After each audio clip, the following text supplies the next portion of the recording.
Hello दोस्तों, आज हम बात करेंगे भारतीय कर प्रणाली की एमएसएमईज पर नकारात्मक प्रभाव को कम करने के लिए कुछ प्रभावी समाधानों के बारे में। जी हां, हम बात कर रहे हैं जीएसटी की और कैसे इसमें कुछ बदलाव लेकर हम अपने छोटे और मध्यम उद्योगों को मजबूत बना सकते हैं। कई बार ये देखा जाता है कि हमारी कर प्रणाली, जो कि बड़े उद्योगों के लिए बनाई गई है, वो छोटे व्यवसायों पर एक बोझ बन जाती है। इससे उनकी तरक्की में बाधा आती है और वो अपनी पूरी क्षमता का इस्तेमाल नहीं कर पाते। लेकिन दोस्तों, हमें यह समझना होगा कि एमएसएमईज हमारी अर्थव्यवस्था की रीढ़ की हड्डी है। इनको मजबूत बनाए बिना हम देश को आगे नहीं बढ़ा सकते।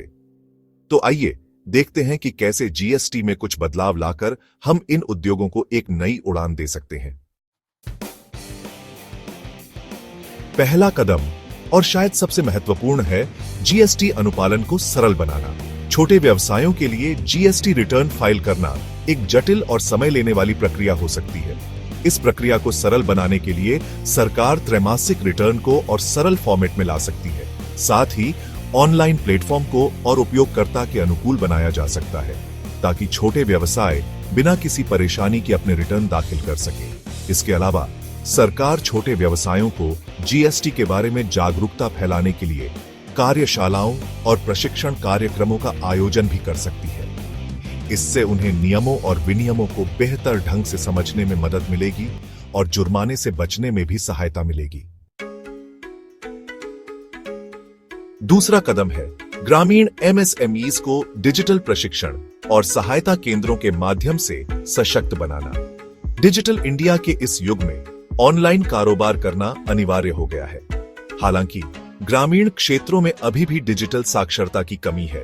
सरकार ग्रामीण क्षेत्रों में मुफ्त डिजिटल प्रशिक्षण और सहायता केंद्र स्थापित कर सकती है, जहां छोटे व्यवसायों को ऑनलाइन कारोबार करने, डिजिटल भुगतान प्राप्त करने और सरकारी योजनाओं का लाभ उठाने के लिए प्रशिक्षित किया जा सके।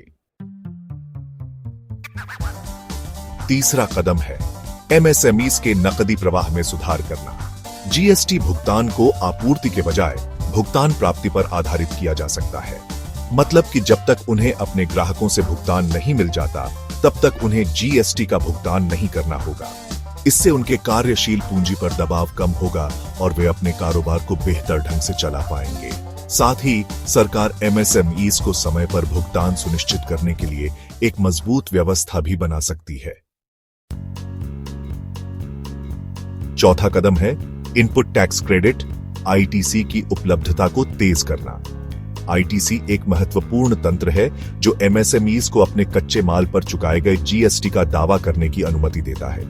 हालांकि आईटीसी रिफंड मिलने में अक्सर देरी होती है, जिससे एमएसएमईज के नकदी प्रवाह पर असर पड़ता है। सरकार को आईटीसी रिफंड की प्रक्रिया को ऑनलाइन और स्वचालित बनाना चाहिए, ताकि एमएसएमईज को समय पर रिफंड मिल सके।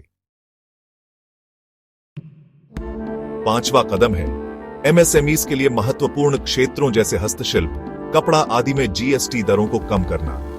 कम कर दरें एमएसएमईज को अपने उत्पादों और सेवाओं की कीमतें कम रखने में मदद करेंगी, जिससे उनकी प्रतिस्पर्धा बढ़ेगी और उनके लिए नए बाजार खुलेंगे।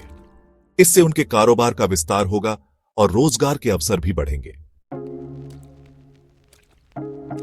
छठा कदम है कंपोजिशन स्कीम की सीमा को बढ़ाना, ताकि अधिक छोटे व्यवसाय इसका लाभ उठा सकें। कंपोजिशन स्कीम छोटे व्यवसायों के लिए एक सरल कर व्यवस्था है, जिसमें उन्हें कम अनुपालन लागत के साथ एक निश्चित दर पर कर का भुगतान करना पड़ता है। इससे उन्हें अपने लेखा और अनुपालन कार्य को सरल बनाने में मदद मिलती है, जिससे वे अपने मुख्य कारोबार पर ध्यान केंद्रित कर सकते हैं।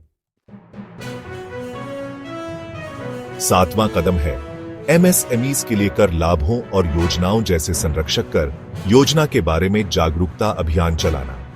कई बार छोटे व्यवसायों को सरकार द्वारा चलाई जा रही विभिन्न योजनाओं और लाभों की जानकारी नहीं होती है।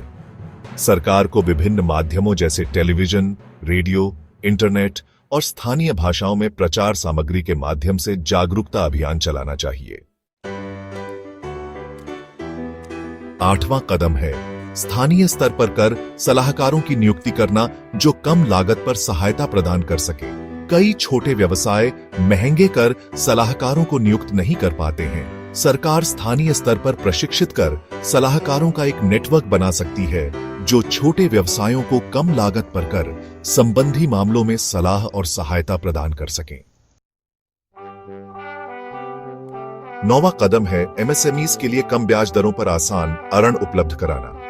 वित्तीय सहायता तक पहुंच की कमी एमएसएमईज के लिए एक बड़ी चुनौती है। सरकार को बैंकों और वित्तीय संस्थानों को प्रोत्साहित करना चाहिए कि वे एमएसएमईज को कम ब्याज दरों पर ऋण प्रदान करें। साथ ही सरकार एमएसएमईज के लिए विशेष ऋण योजनाएं भी शुरू कर सकती है। और अंत में 10वां और अंतिम कदम है प्रौद्योगिकी का उपयोग करके जीएसटी अनुपालन को आसान बनाना। सरकार एमएसएमईज के लिए मुफ्त या कम लागत वाले लेखा सॉफ्टवेयर प्रदान कर सकती है जो जीएसटी और आयकर अनुपालन को स्वचालित कर सकते हैं। इससे न केवल अनुपालन लागत कम होगी बल्कि गलतियों की संभावना भी कम होगी। दोस्तों, ये कुछ महत्वपूर्ण कदम थे जिनके जरिए हम जीएसटी को एमएसएमईज के लिए अधिक अनुकूल बना सकते हैं। इन कदमों से कर प्रणाली का बोझ कम होगा, एमएसएमईज की प्रतिस्पर्धा बढ़ेगी और वे अधिक आसानी से विकास कर सकेंगे। याद रखिए, एमएसएमईज हमारी अर्थव्यवस्था की रीढ़ की हड्डी है और उनका विकास देश के विकास के लिए अनिवार्य है।